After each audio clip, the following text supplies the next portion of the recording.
14 फरवरी Valentine day मनाते हैं लोग, बेहयाई को फॉलो करते हैं इस दिन के नाम पर। कभी सोचा है कि इस दिन की शुरुआत क्यों हुई और किस तरह से हुई है? लिखा गया है वैलेंटाइन नामी एक पादरी था 3री सदी ईस्वी के अंदर, और ये एक राहिबा के इश्क में मुब्तला हो जाता है। उस पर इसका दिल आ जाता है, हमेशा उसकी ताक में लगा रहता है। लेकिन चूंकि मजहब मसीहियत के अंदर किसी राहिब और राहिबा को निकाह करना मना था, निकाह न राहिब कर सकता था न राहिबा निकाह कर सकती थी। लेकिन चूंकि ये इसके इश्क में मुब्तला हो चुका था, हमेशा उसकी ताक में रहता था कि मैं इससे मिलकर के अपनी नफसानी ख्वाहिशात की तकमील करूं, तो इसने एक दिन अपनी उस माशूका राहिबा को घेरने के लिए एक हरबा इस्तेमाल किया। वो हरबा इसने ये इस्तेमाल किया कि एक दिन उसने कहा, रात मुझको ख्वाब में बताया गया है कि 14 फरवरी जब आती है, इस दिन में अगर कोई राहिब या राहिबा भी अपने अगर जिस्मानी नाजायज ताल्लुकात किसी के साथ कायम कर ले तो इस चीज को गुनाह नहीं समझा जाएगा। जब इसने अपनी माशूका से इतनी बात कही तो वो भी इसके फरेब में फंस जाती है, और दोनों ने जाकर के 14 फरवरी के नाम पर इन लोगों ने अपनी नफसानी ख्वाहिशात को पूरा किया। इन्होंने कलीसा की रिवायतों की धज्जियां उड़ाई, और उन धज्जियां उड़ाने की वजह से इनका वो हश्र हुआ जो हुआ करता है, यानी इन दोनों को जिना में मुब्तला होने की वजह से कत्ल कर दिया जाता है।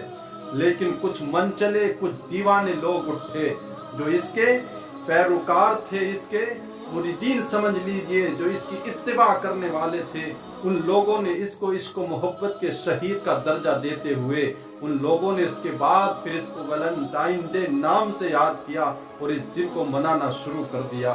मगर अफसोस, आज मेरी कौम के नौजवान भी, मेरे मुस्लिम नौजवान भी इस दिन को मना रहे हैं बड़ी बेबाकी के साथ। कभी तुमने सोचा है कि जिस दीन को हमने अपनाया, जिस मजहब को हमने अपनाया है, उस मजहब के अंदर किसी भी सूरत में इस चीज को जायज नहीं करार दिया जाता, बल्कि और दिनों में भी जिना जिना ही है, गुनाह ही है, उसको गुनाह ही ख्याल किया जा सकता है। लेकिन आज हम देख रहे हैं कितना बेहयाई को हमने फॉलो किया। 14 फरवरी आएगी, वैलेंटाइन डे मनाएंगे। अरे जिस चीज की एक जिना से शुरुआत हुई है उसको मनाने के लिए हम इतने बेबाक हो गए हैं।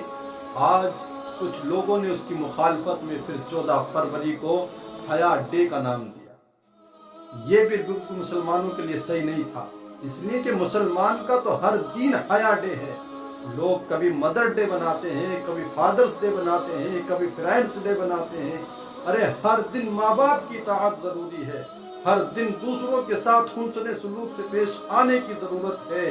हाँ, इसके अलावा जो दिन इल्ला हमको मजहब इस्लाम ने दिए हैं, योम ईद उल फित्र होता है, ईद उल अजहा है, शब बरात है, या जश्न ईद मिलादुन नबी है, उन दिनों को हमें मनाना चाहिए, इसलिए कि वो हमें इस्लाम ने दिए, जिसके अंदर किसी तरह की कोई खुराफात, कोई बुराई नजर नहीं आती है।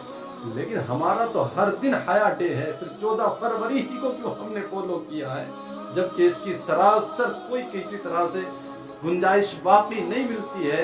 एक चीज की शुरुआत एक जिना से हुई, आज लोगों ने उसको फैशन का नाम दे करके बहन बेटियां किस तरह से अपनी इज्जत को पामाल कर रही हैं। ऐ नौजवान, सोच तो सही, जिस 14 फरवरी का तुझे शिद्दत से इंतजार है, कहीं इसी तरह से तेरी बहन को भी उसका शिद्दत से इंतजार होगा। तो दूसरे की बहन पर इज्जत पर हाथ डालने के लिए बेताब है, कहीं तेरी बहन भी अपनी इज्जत को पामाल करने के लिए यही तो इंतजार नहीं कर रही है। जिस इज्जत को माँ बाप ने जिंदगी भर इस औलाद की खातिर खून पसीना एक करके, कतरा कतरा करके जिस इज्जत को कमाया था, आज हम बेहयाई के नाम पर इस दिन को फॉलो करके मेरी बहन, मेरी बेटियां एक चॉकलेट, एक गुलाब के फूल के नाम पर इस इज्जत को लगा देती हैं और किस जगह से अपनी इज्जतों का सौदा करती हैं। आखिर सोचे तो सही, हम कहाँ पहुंच गए। आज दुनिया में सलसले आ रहे हैं। क्यों आ रहे हैं सलसले? इसलिए कि इस्लाम की इताअत बाकी नहीं रह गई, कुरान और सुन्नत की इताअत बाकी नहीं रह गई है। जब जब जिस कौम ने अल्लाह और उसके रसूल की इताअत ना करके नाफरमानियों पर उतरी है, उस कौम पर ज़लज़ले आए हैं, नेस्तो नाबूद कर दिया गया है। वो दिन दूर नहीं, अगर हमारी यही हालत रही तो फिर यही दिन हमें भी देखने के लिए मिलेगा। इसलिए जो इस्लाम ने हमें सिखाया है उन दिनों को अपनाने की ज़रूरत है, उन दिनों को मनाने की ज़रूरत है। लेकिन आज हम बेहयाई के नाम पर किस तरह से इस दिन को फॉलो कर रहे हैं। वैलेंटाइन डे एक जिना से इसकी शुरुआत हुई है और उस जिना में मुब्तला होने वाले राहिब और राहिबा दोनों को कत्ल कर दिया गया। लेकिन आज हम उसी चीज को फॉलो करने लगे। सोच तो सही कहा गया है, हर दीन की एक पहचान हुआ करती है। मेरे नबी फरमाते हर दीन की एक पहचान है और मेरे दीन की पहचान हया है। जहाँ हया बाकी है वहाँ दीन बाकी है। जिसके अंदर हया नहीं तो समझ ले फिर दीन के अंदर भी उसका कोई हिस्सा नहीं।